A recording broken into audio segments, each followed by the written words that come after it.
Hello everybody. तो आज हम कंप्लीट करने वाले हैं हिंदी का फर्स्ट चैप्टर आरओ का आत्म परिचय।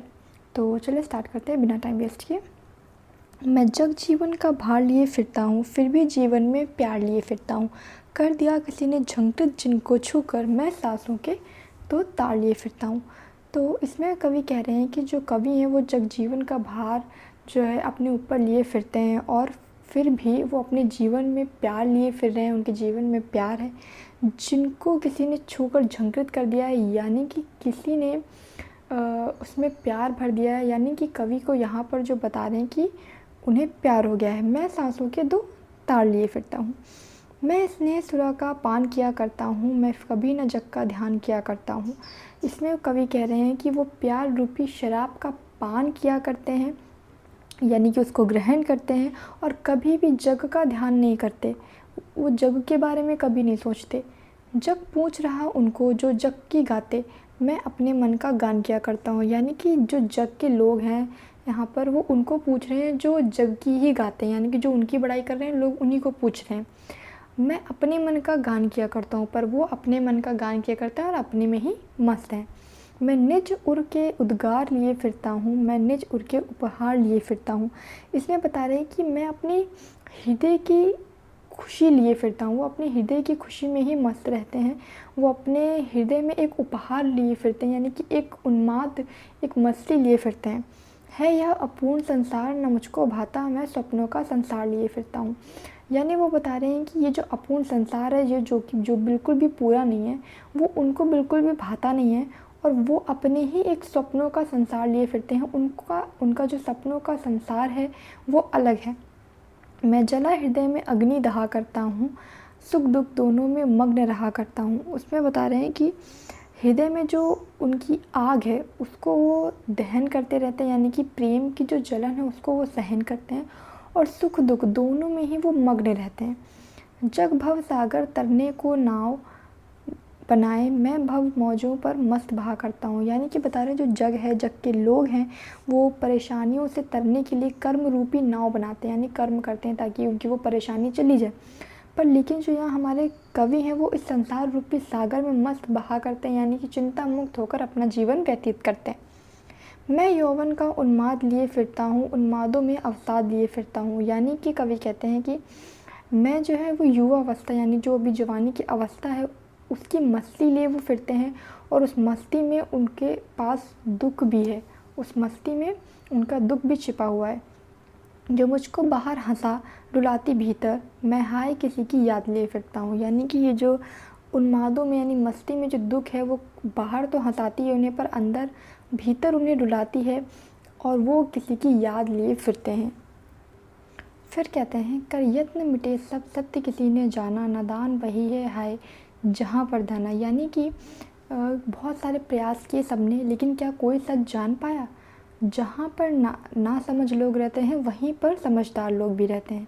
फिर मूढ़ ना क्या जग जो इस पर भी सीखे, मैं सीख रहा हूँ सीखा ज्ञान भुलाना। फिर कवि कहते हैं कि फिर जो मूर्ख लोग हैं वो इस पर क्या सीखे हैं, पर जो कवि हैं वो क्या सीख रहे हैं, वो इस सांसारिक ज्ञान को भुलाना सीख रहे हैं। मैं और जग और कहाँ का नाता, मैं बना बना कितने जग रोज़ मिटाता। यानी कि उनका जो वो बोलते हैं कि मेरा इस संसार से कोई भी नाता नहीं है और मैं बहुत सारे ऐसे सपनों में ऐसे जगत बना बना के मिटाता रहता हूँ।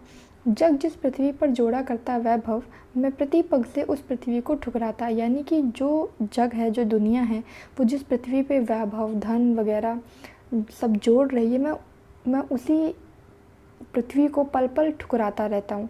मतलब उन्हें धन दौलत वैभव से कोई मतलब नहीं है। मैं निज रोदन में राग लिए फिरता हूँ, शीतल वाड़ी में आग लिए फिरता हूँ। यानी कि रोदन मतलब रोना, तो वो अपने उस दुख में, उस रोने में प्रेम लिए फिरते हैं और अपनी जो उनकी शीतल वाड़ी है उसमें आग लिए फिरते हैं। यानी कि बाहर से तो वो शीतल पर अंदर से उन्हें बहुत दुख है। हो जिस पर भूपोगे प्रसाद निछावर, मैं वह खंडहर का भाग लिए फिरता हूँ। यानी कि वो ऐसा खंडहर का भाग लिए फिरते हैं अपने मन में, यानी कि ऐसा दुख लिए फिरते हैं अपने मन में जिस पे राजाओं के कई महलों जो हैं वो निछावर हो जाएंगे। मैं रोया इसको तुम कहते हो गाना, मैं फूट पड़ा तुम कहते हो छंद बनाना। क्यों कवि कहकर संसार मुझे अपनाए, मैं दुनिया का हूँ एक नया दीवाना।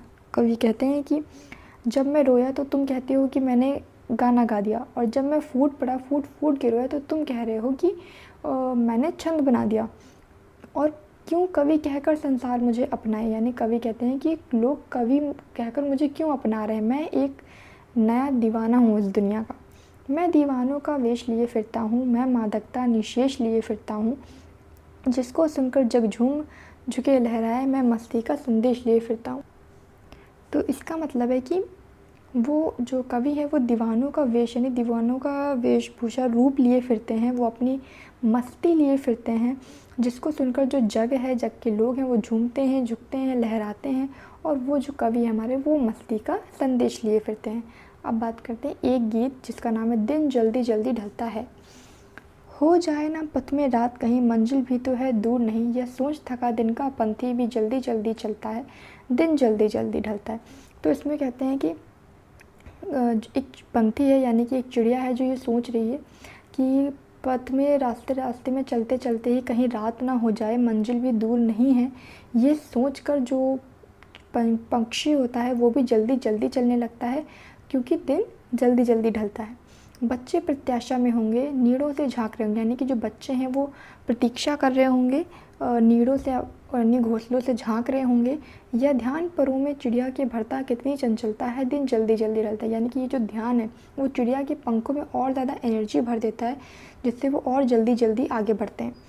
मुझसे मिलने को कौन विकल, मैं हूँ किसके हित चंचल, यह प्रश्न शिथिल करता पद को, भरता उर में विहलता है, दिन जल्दी जल्दी ढलता है। फिर कवि कहते हैं कि मुझसे मिलने को तो कोई विकल नहीं है, मुझसे मिलने को कौन ही विकल है, मैं किसके लिए चंचल हो जाऊँ, यानी कि किसके लिए अपने पग जल्दी जल्दी बढ़ाऊँ।